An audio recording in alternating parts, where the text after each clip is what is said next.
Doctor ortho Ayurvedic oil and capsule. अब दर्द भी घुटने टेकेगा। झारखंड में कल होने वाले राज्यसभा चुनाव को लेकर महागठबंधन की रणनीति तैयार। सीएम आवास में हुए महागठबंधन की बैठक में हुआ मॉक पोल। मॉक पोल में जेएमएम प्रत्याशी की जीत तय। बैजनाथ राम को 29, प्रणव झा के पक्ष में 27 वोट पड़ने का दावा। झारखंड में राज्यसभा चुनाव से पहले एनडीए पर आरजेडी का निशाना। रेडिसन ब्लू होटल में एनडीए विधायकों की मौजूदगी पर उठे सवाल। आरजेडी प्रवक्ता ने कहा, बीजेपी को अपने विधायकों पर भरोसा नहीं।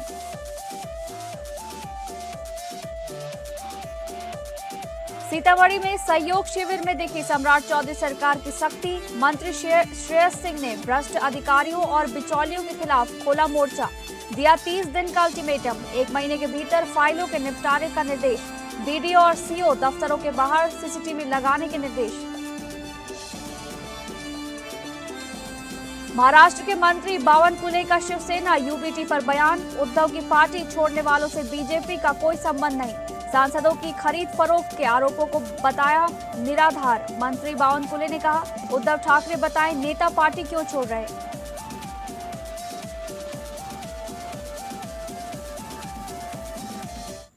नमस्कार, आप सभी का बहुत बहुत स्वागत है स्टेट लाइव में। मैं हूं आपके साथ शालिनी राणा।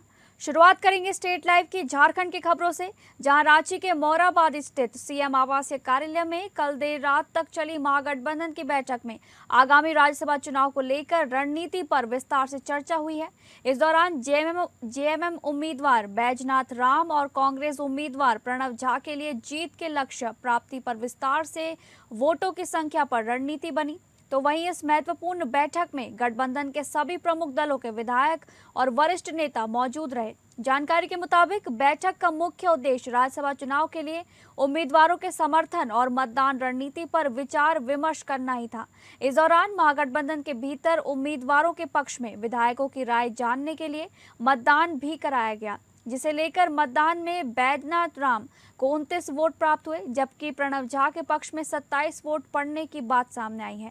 बहरहाल इस परिणाम ने गठबंधन के भीतर दोनों उम्मीदवारों के प्रति समर्थन की स्थिति को स्पष्ट कर दिया है। सूत्रों के अनुसार ये मतदान की प्रक्रिया पूरी तरह लोकतांत्रिक तरीके से संपन्न कराई गई थी, जबकि सीएम आवास में हुई बैठक में शामिल विधायकों ने अपनी पसंद के उम्मीदवार के पक्ष में मतदान किया।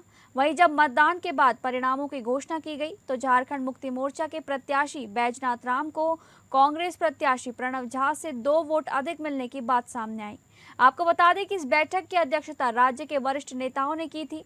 इस दौरान नेताओं ने कहा कि महागठबंधन की एकता सबसे महत्वपूर्ण है और चुनाव में गठबंधन का साझा उम्मीदवार ही अंतिम रूप से आगे बढ़ाया जाएगा। बताते चले कि बैठक में इस बात पर भी जोर दिया गया कि गठबंधन के सभी विधायक और सहयोगी दल चुनाव के दौरान एकजुटता बनाए रखें। दूसरी ओर राजनीतिक विश्लेषकों का ये मानना है कि मतदान के परिणाम से इस बात का संकेत दे रहा है कि झारखंड मुक्ति मोर्चा के प्रत्याशी को गठबंधन के भीतर अपेक्षाकृत अधिक समर्थन प्राप्त है। हालांकि कांग्रेस प्रत्याशी प्रणव झा को भी 27 वोट मिलना ये साफ दर्शाता है कि उनके पक्ष में भी मजबूत समर्थन मौजूद है। खैर, अब देखने वाली बात यह होगी कि अंतिम निर्णय लेने से पहले दोनों दलों के शीर्ष नेतृत्व के बीच आज की चर्चा का क्या परिणाम कल चुनाव के साथ किस तरीके से निकल कर आता है। इस क्रम में कल कांग्रेस की बैठक के बाद भी कई नेताओं ने मीडिया से बातचीत करते हुए ये कहा है कि महागठबंधन में किसी प्रकार का मतभेद नहीं है। सभी दल राज्य और गठबंधन के व्यापक हितों को ध्यान में रखते हुए निर्णय लेंगे। इसके साथ साथ नेताओं ने यह भी कहा है कि राज्यसभा चुनाव में महागठबंधन एकजुट होकर मैदान में उतरेगा और विपक्षी दलों को कड़ी चुनौती देगा।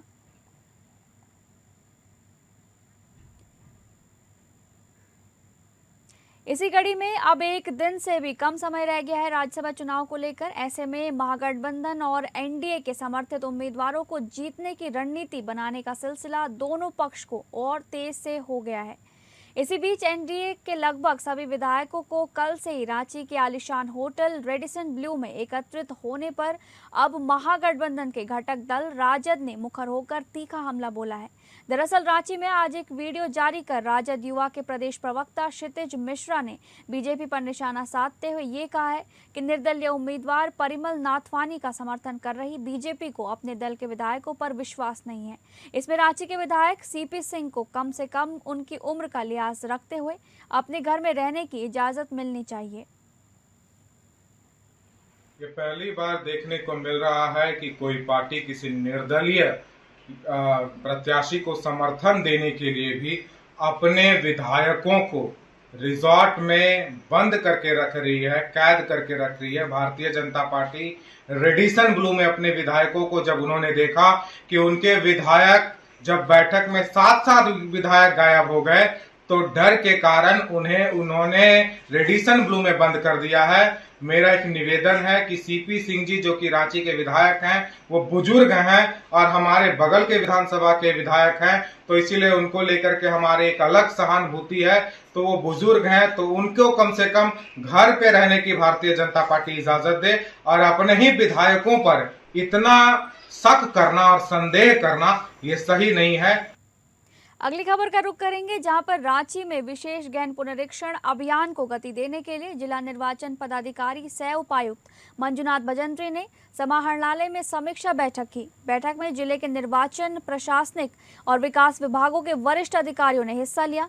इस दौरान निर्वाचन आयोग के निर्देशों के अनुरूप आगामी चरणों की तैयारियों की समीक्षा की गई और सभी कार्यों को तय समय सीमा में पूरा करने के निर्देश दिए गए।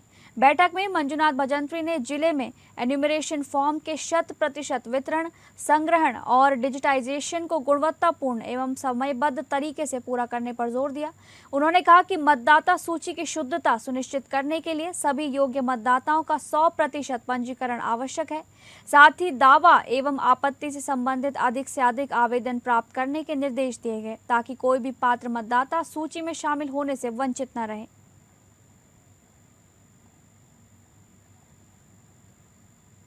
अगली खबर, सरकार द्वारा चलाई जा रही जन कल्याणकारी आवास योजना में पंचायत के मुखिया एवं पंचायत सचिवों ने अवैध कमाई का साधन बना लिया है। मिली जानकारी के अनुसार सारवा प्रखंड क्षेत्र स्थित बंदाजोरी पंचायत के तेलेरिया गांव में 8 से 10 गरीबों से मुखिया प्रतिनिधि शंभू हजरा द्वारा प्रधानमंत्री आवास एवं अबुआ आवास दिलाने के नाम पर 10 से 20 हजार रुपए अवैध वसूली किए जाने से ग्रामीणों में आक्रोश देखा जा रहा है।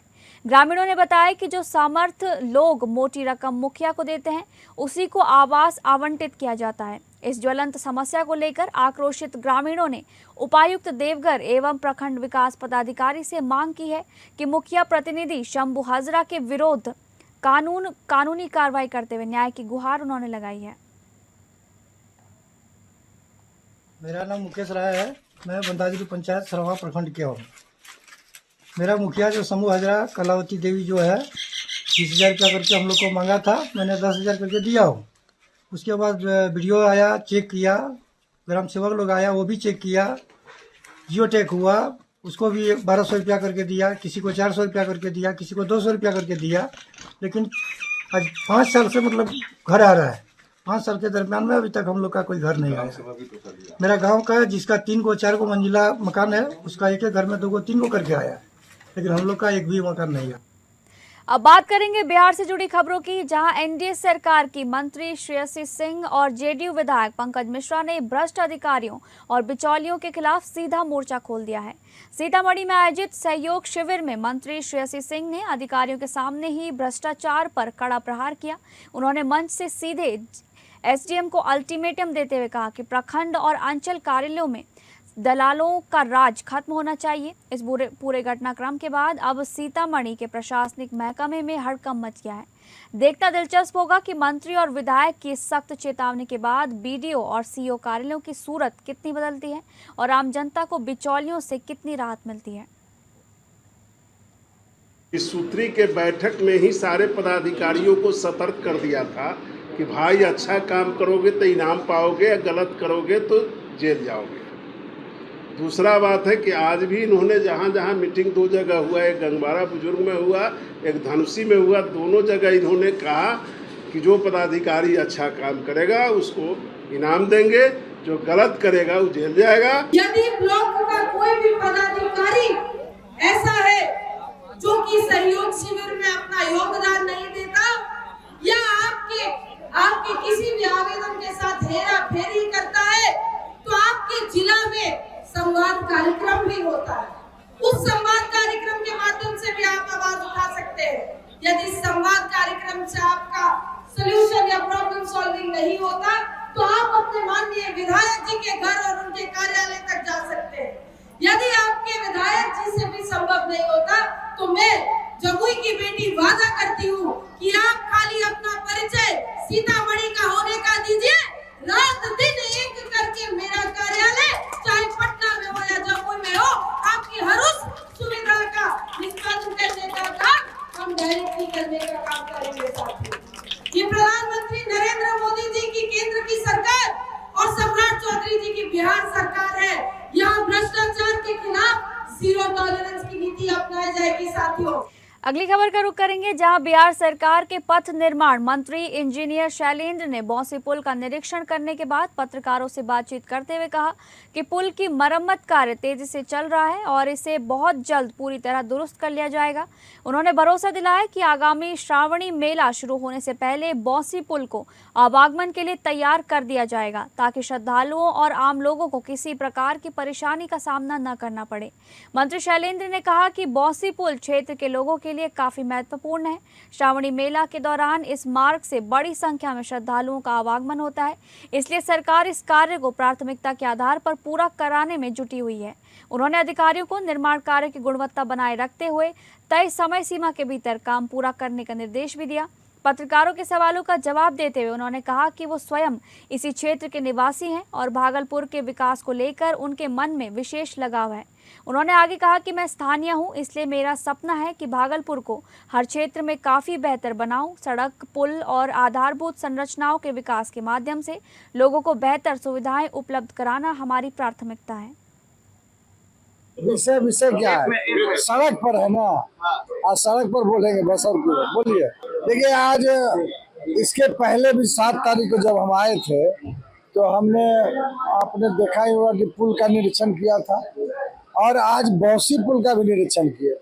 मेरा एक ही लक्ष्य है, चूँकि स्थानीय यहाँ का मंत्री हूँ, तो बेहतर कार्य हो, जल्दी से जल्दी हो, एक सुंदर भागलपुर बने, इसके लिए मैंने स्थल निरीक्षण। अगली खबर, मुजफ्फरपुर के मुसहरी थाना क्षेत्र में पुलिस और एक कुख्यात अपराधी के बीच मुठभेड़ हो गई।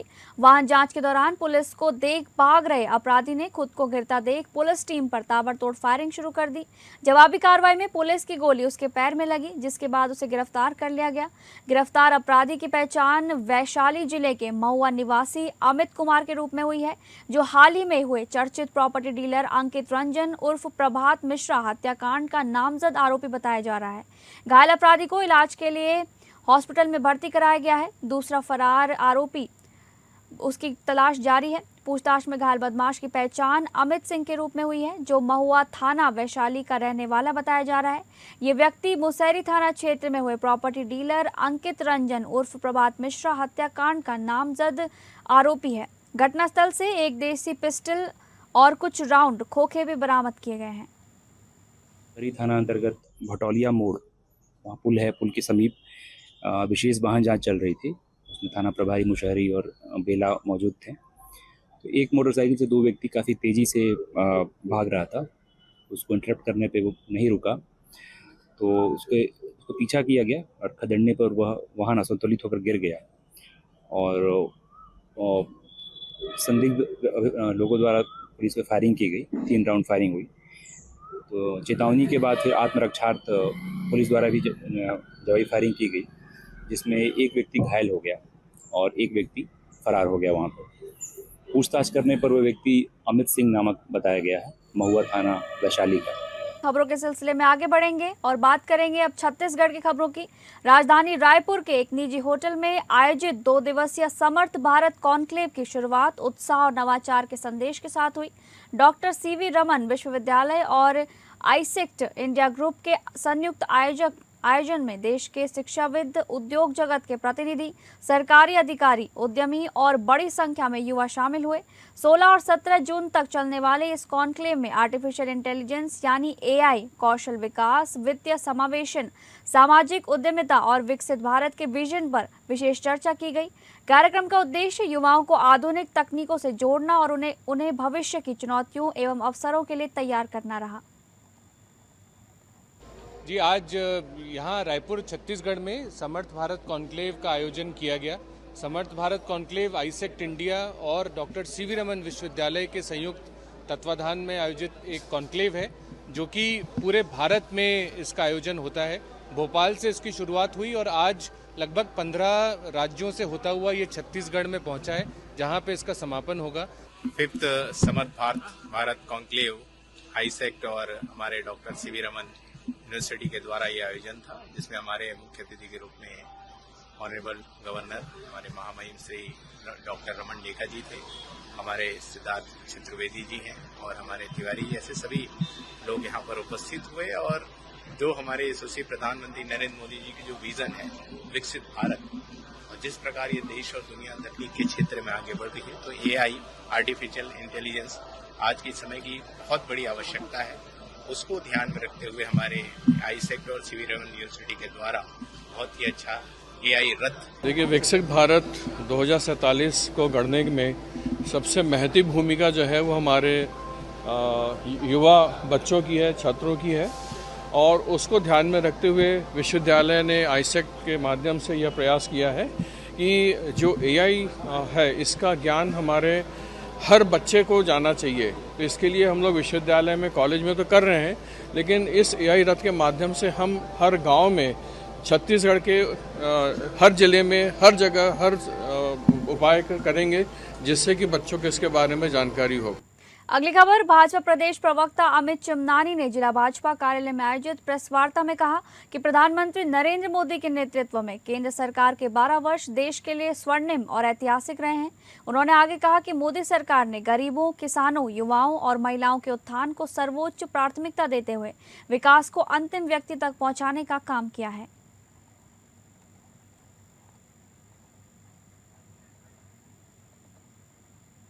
अगली खबर, छत्तीसगढ़ के अंबिकापुर में प्रवर्तन निदेशालय यानी कि ईडी ने बड़ी कार्रवाई करते हुए कांग्रेस के पूर्व जिला अध्यक्ष राकेश गुप्ता से जुड़े ठिकानों पर छापेमारी की है। बताया जा रहा है कि कार्रवाई कथित डीएमएफ घोटाले से जुड़े मामले की बताई जा रही है, जिसकी जांच ईडी लंबे समय से कर रही है। जानकारी के मुताबिक अंबिकापुर स्थित मॉनसून एग्रो एजेंसी में ईडी की टीम ने दबिश दी है। सुबह से ही अधिकारियों द्वारा दस्तावेजों और वित्तीय लेन देन से जुड़े रिकॉर्ड की जाँच की जा रही है।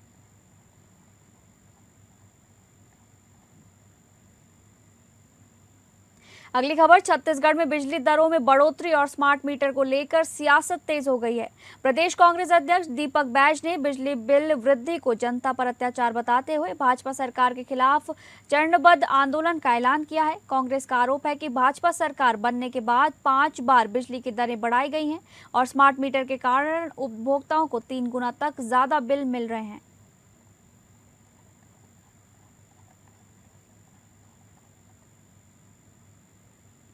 छत्तीसगढ़ राज्य बाल अधिकार संरक्षण आयोग की अध्यक्ष डॉक्टर वर्णिका शर्मा की पहल से दंतेवाड़ा की गंभीर रूप से बीमार नाबालिग बालिका जागेश्वरी कड़की को बेहतर उपचार के लिए एम्स रायपुर में भर्ती कराया गया है। डॉक्टर शर्मा ने स्वयं एम्स पहुंचकर बालिका का हालचाल जाना और चिकित्सकों से उपचार की विस्तृत जानकारी ली। आयोग के द्वारा कुछ दिनों पूर्व एक प्रकरण पे संज्ञान लिया गया था। एक ऐसा प्रकरण जिसमें दुर्लभ बीमारी से ग्रस्त एक बच्ची जिसकी उम्र महज 14 वर्ष है, उसके लिए कुछ यूट्यूबर्स के द्वारा पैसों का एकत्रीकरण किया जाता है, परंतु उसमें से पूरी धनराशि उनके परिवार तक नहीं पहुंच पाती है। ऐसी स्थिति में आयोग के द्वारा संज्ञान लेते हुए प्रकरण दर्ज होता है। इस प्रकरण के दर्ज होने के बाद जब थाने में उन्हें बुलाया जाता है तो पीड़िता को और उसके परिवार को पैसे वापस दिलवाए जाते हैं आयोग के द्वारा सतत कार्यवाही करते हुए। परंतु एक बात जो बच्चे के जीवन जीने के अधिकार की दिशा में आयोग को बहुत ही संवेदनशील प्रतीत होती है, वह यह कि बच्ची एक अत्यंत ही गंभीर एवं दुर्लभ बीमारी से ग्रसित। अब बात करेंगे महाराष्ट्र से जुड़ी खबरों की, जहां महाराष्ट्र के महसूल मंत्री चंद्रशेखर बावनकुले ने उद्धव ठाकरे गुट यानी कि शिवसेना यूबीटी से नेताओं के लगातार अलग होने के मुद्दे पर प्रतिक्रिया देते हुए कहा कि भारतीय जनता पार्टी का इससे कोई संबंध नहीं है। उन्होंने कहा कि उद्धव ठाकरे के सांसद और विधायक क्यों पार्टी छोड़ रहे हैं, इसका जवाब खुद उन्हें देना चाहिए।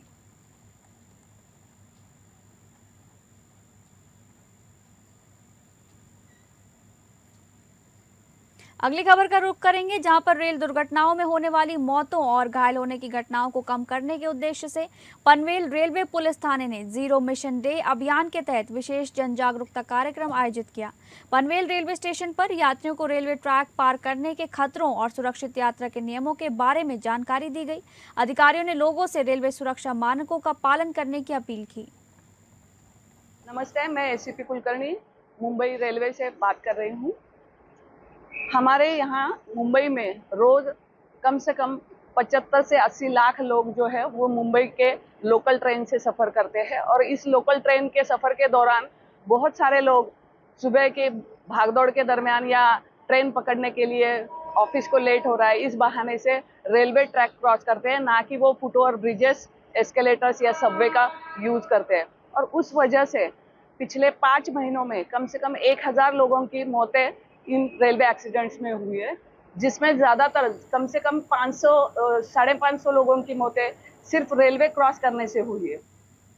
बिजनेस एंटरप्रेन्योर और फिल्म हीर एक्सप्रेस से पहचान बनाने वाली अभिनेत्री दिविता जुनेजा को बिग इम्पैक्ट अवार्ड्स 2026 में डेब्यू क्राउन अवार्ड से नवाजा गया है।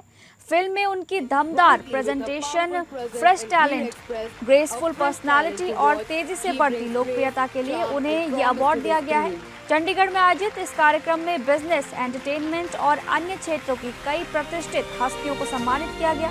उल्लेखनीय है कि दिविता जुनेजा ने हाल ही में रिलीज हुई अपनी डेब्यू फिल्म हीर एक्सप्रेस से अभिनय की दुनिया में कदम रखा, जिसमें उन्होंने आशुतोष राणा, संजय मिश्रा, गुलशन ग्रोवर और प्रीत कमानी जैसे दिग्गज कलाकारों के साथ स्क्रीन साझा की है।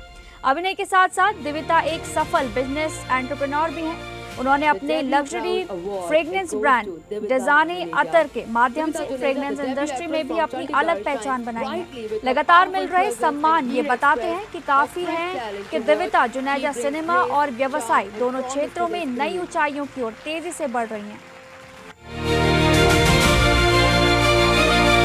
The debut crown award, it goes to Divita Juneja. Divita Juneja, the debut actress from Chandigarh, shines brightly with her powerful presence in Heer Express, a fresh talent to watch. She brings grace, charm and promise to the screen.